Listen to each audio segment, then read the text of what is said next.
संघर्ष करना होगा, तपाना पड़ेगा, स्वयं को जलाना पड़ेगा। धीरे धीरे निखरेगा तुम्हारा कुंदन, गुजरेगा आंख से स्वर्ण, शुद्ध होगा। तभी तुम्हारे भीतर श्रद्धा का आविर्भाव होगा। और सद्गुरु गली कूचे नहीं बैठे हुए, कभी हजारों वर्ष में एक सिद्ध सद्गुरु होता है। सदियां बीत जाती खोजियों को खोजते खोजते। इसलिए अगर कभी तुम्हें किसी सद्गुरु की भनक पड़ जाए तो सौभाग्य समझना, अहोभाग्य समझना।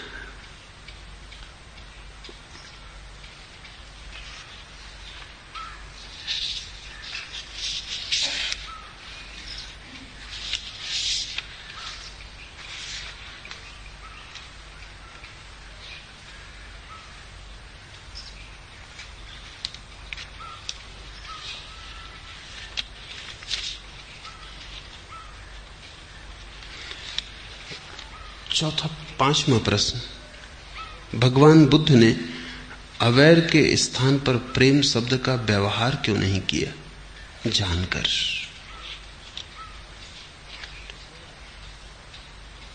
अवैर नकारात्मक है, अहिंसा जैसा। बुद्ध कहते हैं वैर छोड़ दो, तो जो शेष रह जाता है वही प्रेम है। बुद्ध प्रेम करने को नहीं कहते, क्योंकि जो प्रेम किया जाता है वो प्रेम नहीं।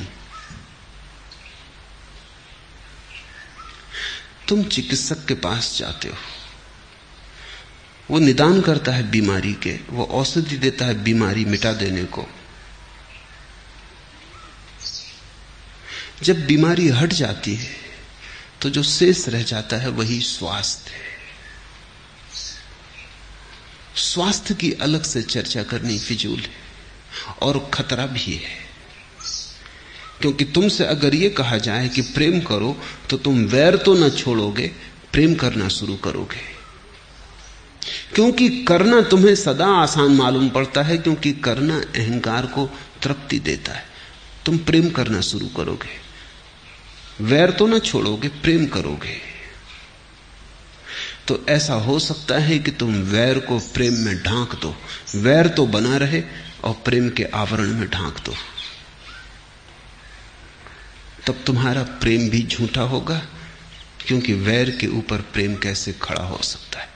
तुमने बहुत बार प्रेम किया है, तुम जानते हो भली भांति तुम्हारे प्रेम से घृणा मिटती नहीं, दब जाती हो। भला राख में दब जाता हो, अंगारा मिटता नहीं। तुम प्रेम भी करते हो उसी को, घृणा भी करते हो उसी को, सांझ उसके गीत गाते हो, सुबह गालियां देते हो उसी को। अभी उसके लिए मरने को तैयार थे, क्षण भर बाद उसी को मारने को तैयार हो जाते। ये तुम्हारा प्रेम बुद्ध भली भांति जानते हैं। ये प्रेम घृणा को मिटाता नहीं, घृणा को सजा भला देता हो, आभूषण पहना देता हो, घृणा को सुंदर बना देता हो, जहर पर अमृत का लेबल लगा देता हो, लेकिन मिटाता नहीं। इसलिए बुद्ध ने प्रेम की बात ही नहीं की।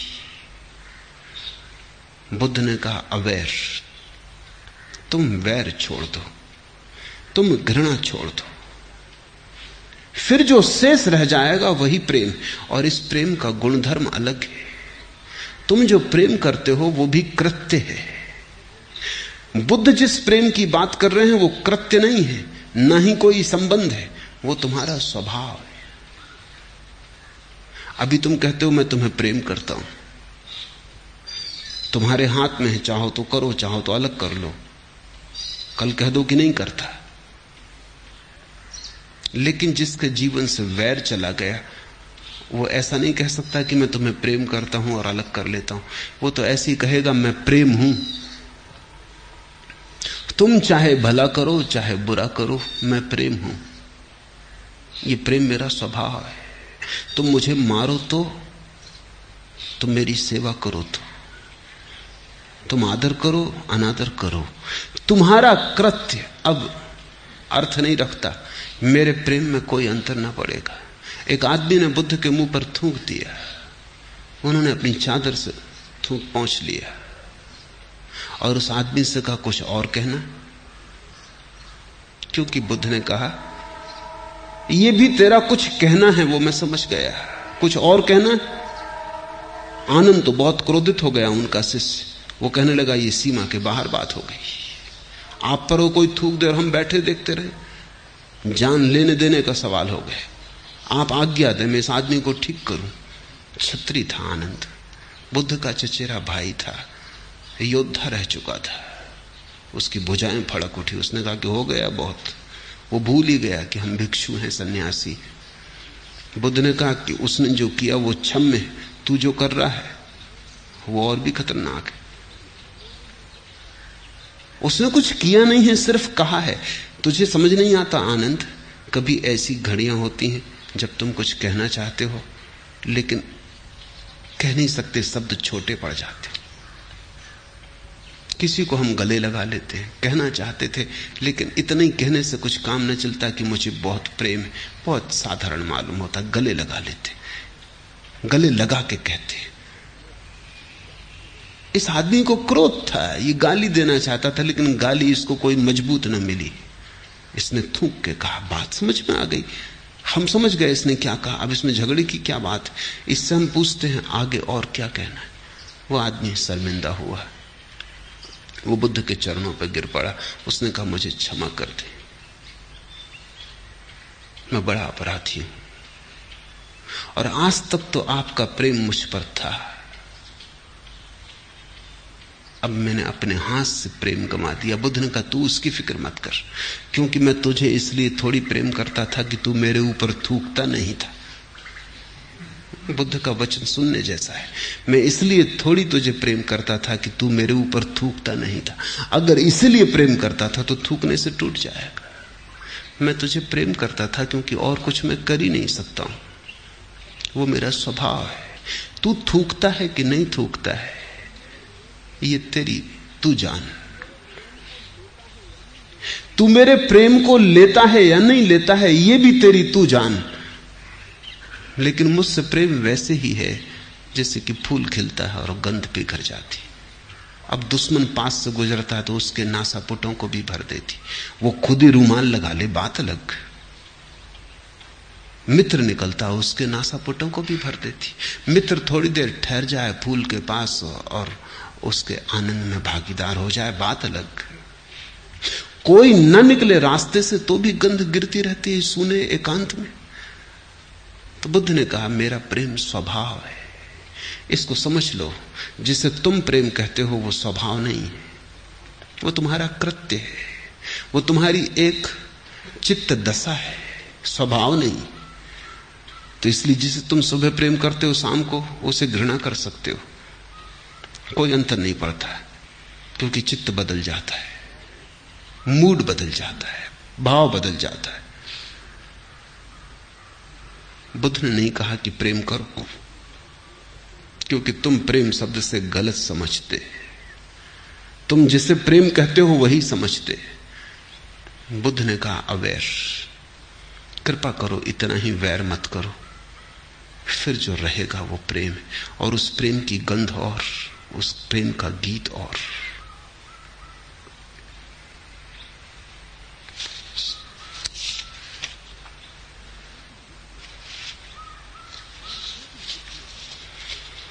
और जो भी बुद्ध ने कहा है स्मरण रखना, वो एक गहन अनुभव से कह रहे हैं, ऐसे प्रेम को जान के कह रहे हैं। वो कोई प्रेम के कवि नहीं है, न प्रेम के दार्शनिक। उन्होंने प्रेम का अनुभव किया है, इस नए ढंग के प्रेम को जाना है जो स्वभाव बन जाता है। तुमने जो भी प्रेम के संबंध में जाना है उसमें से जानना तो बहुत कम है, या तो कवियों ने तुमसे कुछ कह दिया है उसे तुम दोहरा रहे हो।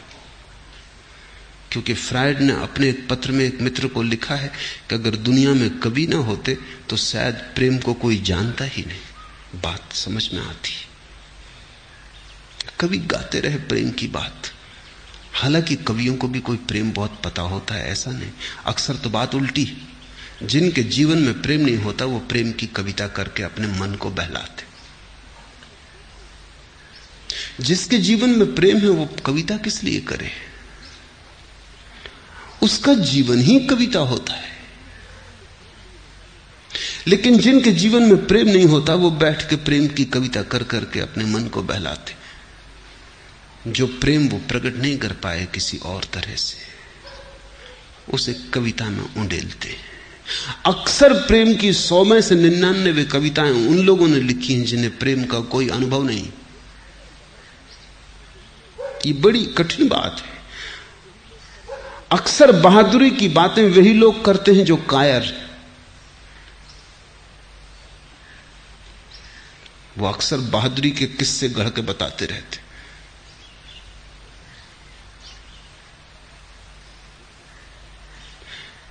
बहादुर को क्या बहादुरी की बात करनी है? बहादुरी काफी है।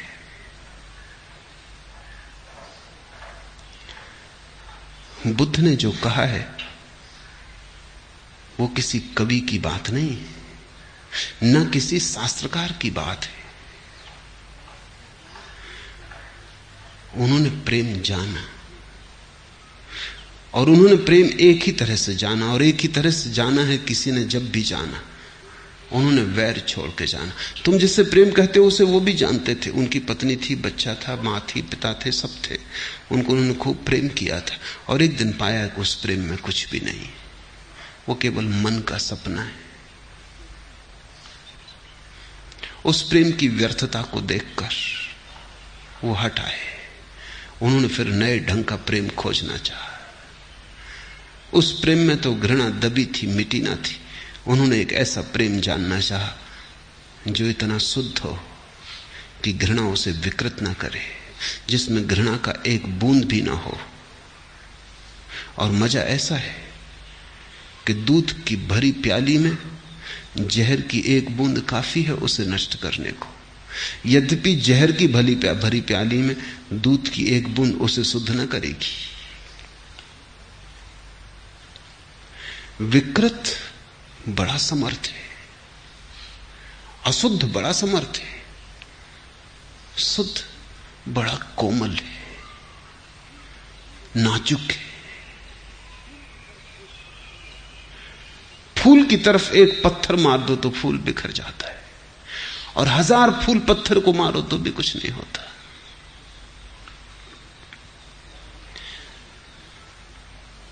बुद्ध खोज में निकले उस प्रेम की जो अविकृत है, अनकरप्टेड, कुंवारा है। और उस प्रेम को उन्होंने इस ढंग से पाया कि उन्होंने वैर छोड़ा। वैर रहते तुम प्रेम को साधोगे, तुम्हारा वैर उस प्रेम को विकृत कर देगा, जहरीला कर देगा। पहले वैर को हटा दो। और मजा यह है कि वैर के हटाते ही प्रेम साधना नहीं पड़ता। तुम अचानक पाते हो कि अरे ये वैर के कारण ही प्रेम दिखाई नहीं पड़ता था, ये तो सतत बह रहा है भीतर, ये तो स्वभाव है, प्रेम आत्मा है। लेकिन किताबों से सावधान होना जरूरी है। किताबों से पढ़ पढ़ के मत प्रेम को समझने की कोशिश करना।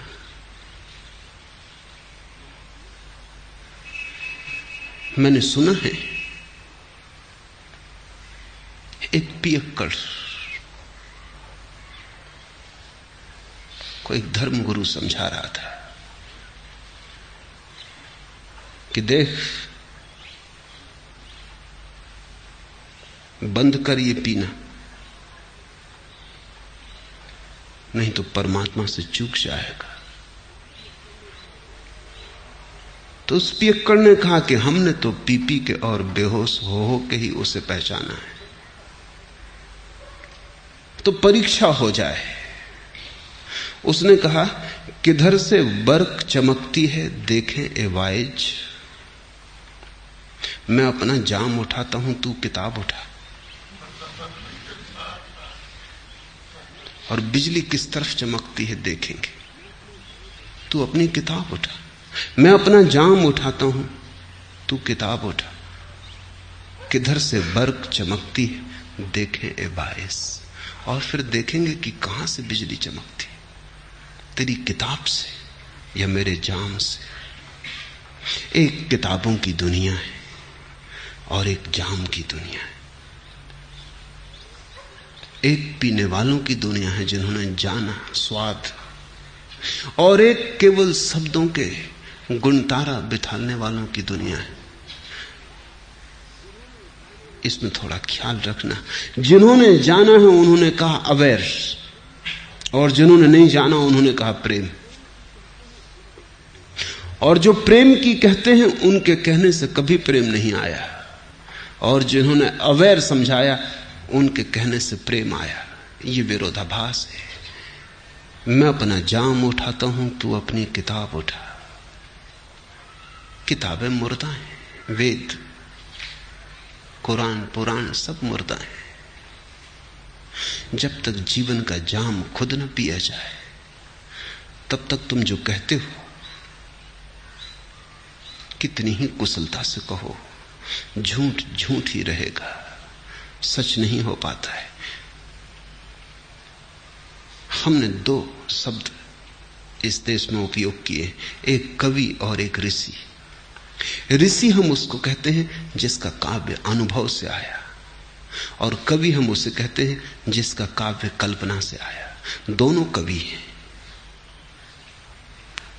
लेकिन ऋषि वो है जिसने जिया, जिसने अपने काव्य में अपने कलेजे को रखा, जिसने पिया और जिसके ओंठों पर स्वाद है। वो भी शब्दों का उपयोग करता है, लेकिन फर्क हो जाता है। महावीर ने कहा अहिंसा, प्रेम नहीं। बुद्ध ने कहा अवेयर, प्रेम नहीं। क्योंकि दोनों ने ये बात समझ ली कि असली सवाल प्रेम को लाने का नहीं है, असली सवाल अहिंसा को हटाने का, हिंसा को हटाने का है, वैर को हटाने का है, घृणा को हटाने का है। घृणा है रोग, हटते ही प्रेम का स्वास्थ्य अपने आप उपलब्ध हो जाता है। बदलियां गिर गई हैं, आकाश थोड़ी लाना है, सिर्फ बदलियां हटा देनी। आकाश तो मौजूद ही है, आकाश तो तुम हो। इसलिए अब और प्रेम क्या लाना है, तुम प्रेम हो। थोड़े घृणा के बादल हट जाएं बस।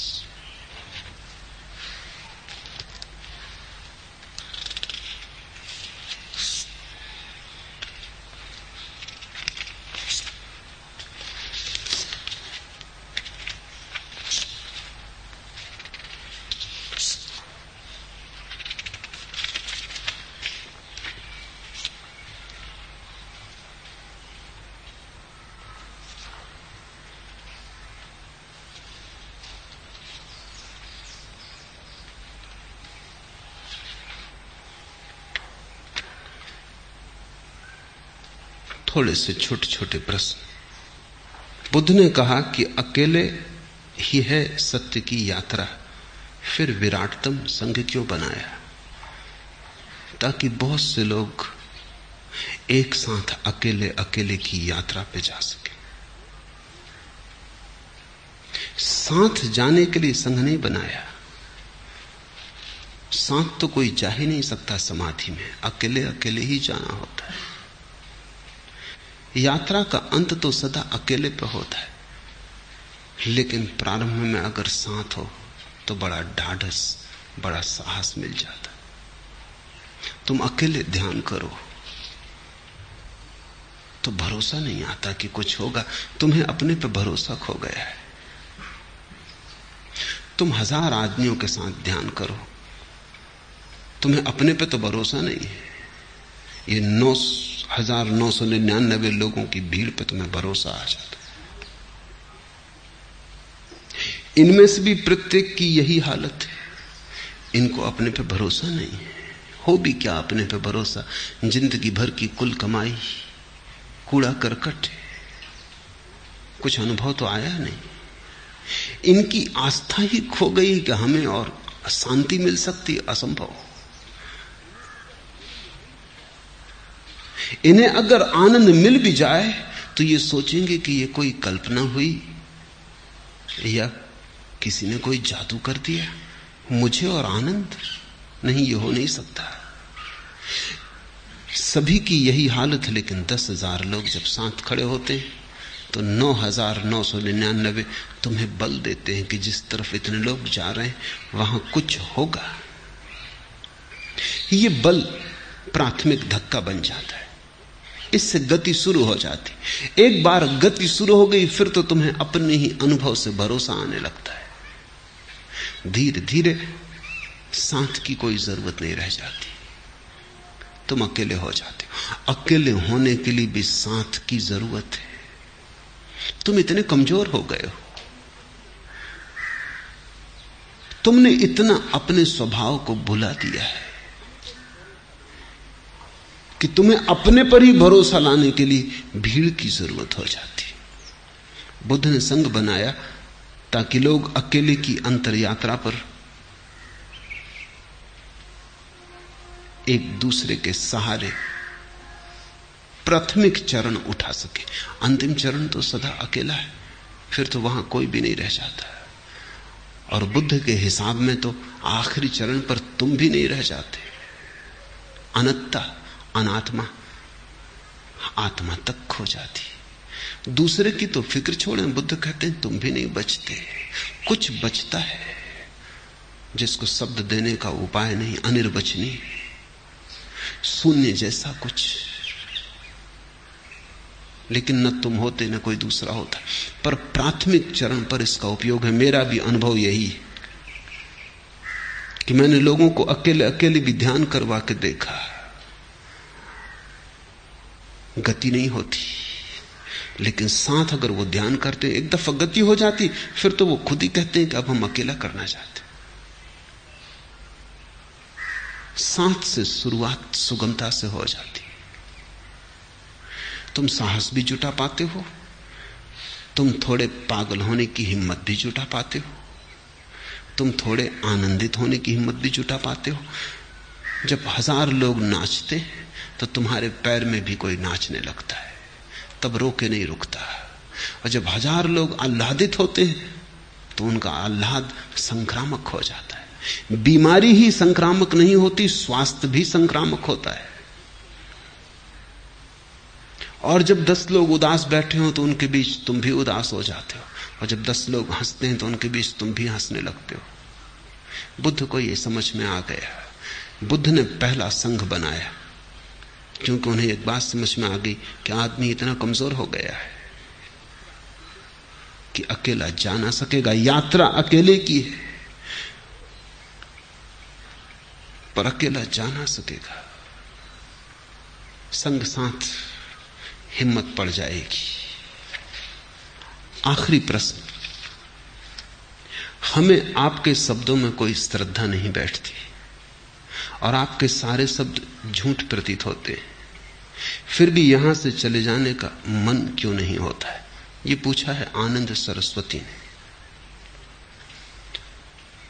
शब्द ही मेरे ऐसे हैं कि श्रद्धा बैठ ना सकेगी, क्योंकि मैं उस दुनिया की बात नहीं कर रहा हूं जिसकी पर तुम्हें श्रद्धा है और जिस पर श्रद्धा तुम्हें आसानी से बैठ जाए। मैं जो कह रहा हूं वो तुम्हारे सिर के ऊपर से निकल जाता है। तुम्हें जरा अपने सिर को ऊंचा करना पड़ेगा।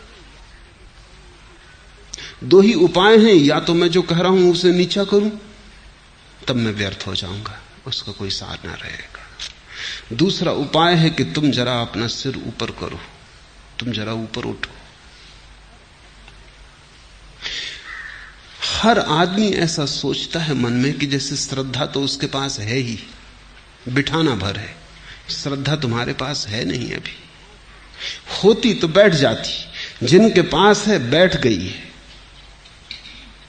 जिनके पास श्रद्धा ही नहीं है बैठेगी कैसे?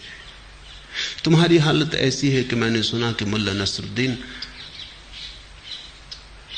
आंख के डॉक्टर के पास गया और उसने कहा कि आंख बड़ी कमजोर है। तो डॉक्टर ने कहा कि कोई फिक्र ना करो, पढ़ो सामने तख्ती पर इबारत खड़ी लिखी है। उसने कहा कुछ दिखाई नहीं पड़ता, कुछ दिखाई नहीं पड़ता। तो उसने कहा आंख बहुत कमजोर है, चश्मा लग जाएगा, सब ठीक हो जाएगा। नसरुद्दीन ने कहा तो फिर मैं पढ़ सकूंगा? उसने कहा बिल्कुल पढ़ सकोगे। नसरुद्दीन ने कहा धन्यवाद, क्योंकि मैं पढ़ा लिखा नहीं। अब चश्मा लगाने से थोड़ी तुम पढ़े लिखे हो जाओगे। मुझे सुन सुन के थोड़ी श्रद्धा बैठ जाएगी, श्रद्धा होनी भी तो चाहिए। तो पहले तो तुम में मैं श्रद्धा पैदा करने की कोशिश कर रहा हूं। श्रद्धा पैदा नहीं होती, घबराओ मत, जल्दी भी कोई नहीं। झूठी श्रद्धा मत करना, पहली बात। जब तक न हो करना मत, प्रतीक्षा करना, जल्दबाजी मत करना, क्योंकि जिसने झूठी कर ली वो सच्ची श्रद्धा से सदा के लिए वंचित रह जाएगा। संदेह करो, हर्ज क्या है?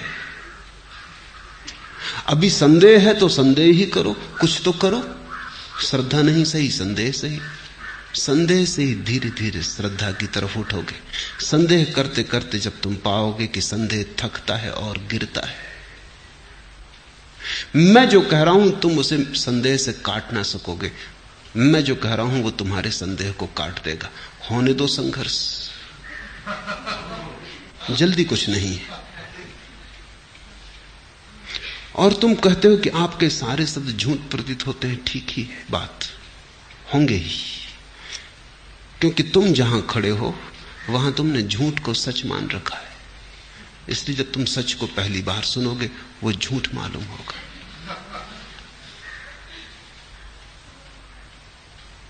और थोड़ा सोचो, अंधी श्रद्धा मत करना।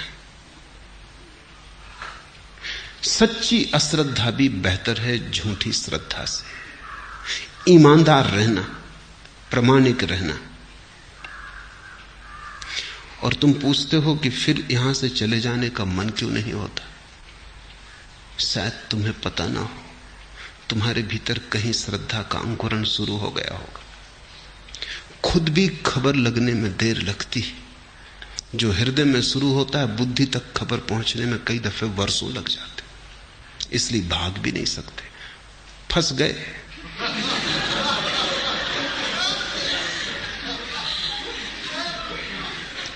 अब जाने का उपाय भी नहीं, और अभी श्रद्धा भी नहीं हुई है और भागना मुश्किल हो गया है। तो थोड़ा सोचो, जब श्रद्धा हो जाएगी तब कैसी गति होगी।